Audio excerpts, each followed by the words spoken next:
जय माता दी दोस्तों, आप सभी का स्वागत है। नवरात्रि, जिसका अर्थ होता है नौ रातों से सजी माँ की रात्रि। दोस्तों, नवरात्रि का समय हिंदू धर्म के लिए सबसे महत्वपूर्ण और आध्यात्मिक माना जाता है। यदि मनुष्य इस नवरात्रि का पालन पूरे श्रद्धा और नियम के साथ करता है तो उसका सोया हुआ भाग्य भी जाग जाता है। नवरात्रि में माँ दुर्गा के 9 अलग अलग रूपों की पूजा की जाती है। माना जाता है कि माँ के ये नौ रूप धन, विद्या, कौशल, संस्कार, वैभव, कीर्ति, संतान प्राप्ति, रोग मुक्ति और क्लेश को दूर करने वाले होते हैं। इन 9 दिनों में यदि आप पूर्ण रूप से श्रद्धा भाव से माँ की पूजा आराधना करते हैं तो माँ जरूर आपके कष्टों को दूर कर देती हैं। चैत्र और शारदीय नवरात्रि पूरे देश में बहुत ही धूमधाम से मनाई जाती है। नवरात्रि के समय चारों तरफ भक्ति का माहौल रहता है, इसलिए इन दिनों में नियमों का पालन करके पूरी श्रद्धा के साथ माँ का भक्ति भाव से आराधना करनी चाहिए और इनकी कृपा को प्राप्त करें। किंतु पुराणों में कुछ ऐसे नियम बताए गए हैं जिसके उल्लंघन से माँ जल्दी क्रोधित हो जाती हैं। तो आप चाहते हैं कि माँ की कृपा आप पर सदा बनी रहे, तो आप इन नियमों का पालन नवरात्रि के समय अवश्य करें।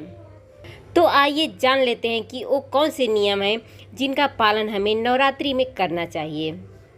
पर उससे पहले अगर आपने चैनल को सब्सक्राइब नहीं किया है तो चैनल को सब्सक्राइब कर लीजिए और साथ ही वीडियो को लाइक ज़रूर करें। सबसे पहली बात, हम सभी जानते हैं कि नवरात्रि के समय में बाल, दाढ़ी, मूछें कटवानी नहीं चाहिए।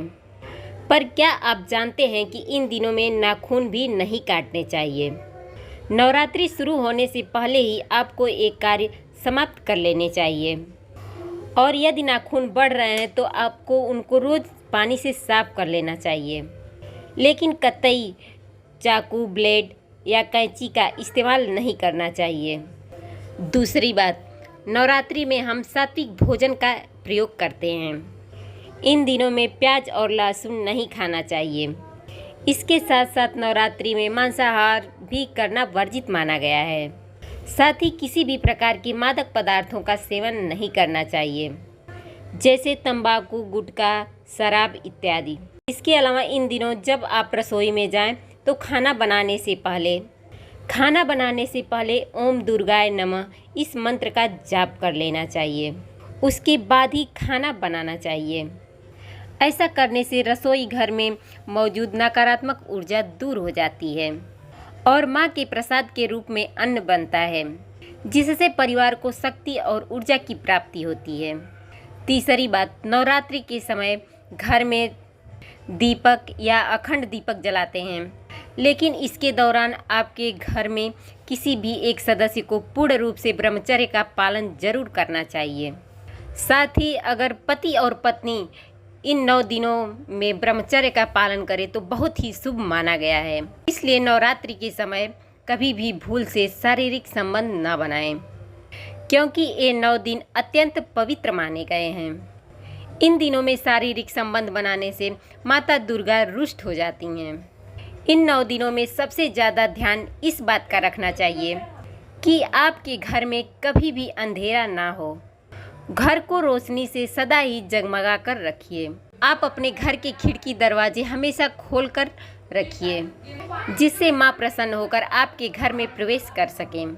घर के आंगन में रंगोली बनाकर घर में फूलों का तोरण लगाएं और घर के मुख्य द्वार पर स्वास्तिक का चिन्ह बनाकर माता दुर्गा का स्वागत करें।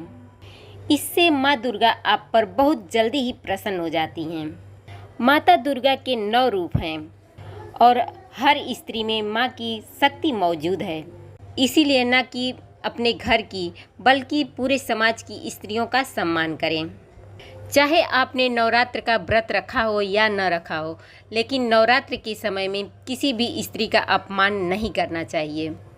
यदि आप स्त्री का अपमान करते हैं तो इससे माता दुर्गा आपसे रुष्ट हो जाती हैं। अगर कोई स्त्री पर हाथ उठाता है या उसके साथ हिंसा करता है तो उसे माँ के क्रोध का अवश्य सामना करना पड़ेगा। इसलिए नवरात्रि के समय में भूल से भी किसी स्त्री का अपमान ना करें। इसके साथ ही अष्टमी के दिन छोटी कन्याओं को भोजन अवश्य कराएं। इससे माँ दुर्गा का आशीर्वाद आपको अवश्य प्राप्त होगा। इसके साथ इस बात का ध्यान रखें कि आपने यदि कलश की स्थापना की है तो आप अपने घर को कभी भी एकांत और दरवाजे को बंद ना रखें। घर में कोई ना कोई व्यक्ति अवश्य रहना चाहिए। घर को खाली छोड़ना कलश का अपमान माना जाता है, इसलिए घर में कोई स्त्री अवश्य ही रहनी चाहिए। तो दोस्तों, ये थे कुछ कार्य नवरात्रि के 9 दिनों में आपको भूल से भी करने नहीं चाहिए। उम्मीद है कि यह जानकारी आपको अच्छी लगी होगी। तो वीडियो को लाइक ज़रूर करें और कमेंट में जय माता दी अवश्य लिखें और साथ ही चैनल को सब्सक्राइब अवश्य करें। धन्यवाद दोस्तों।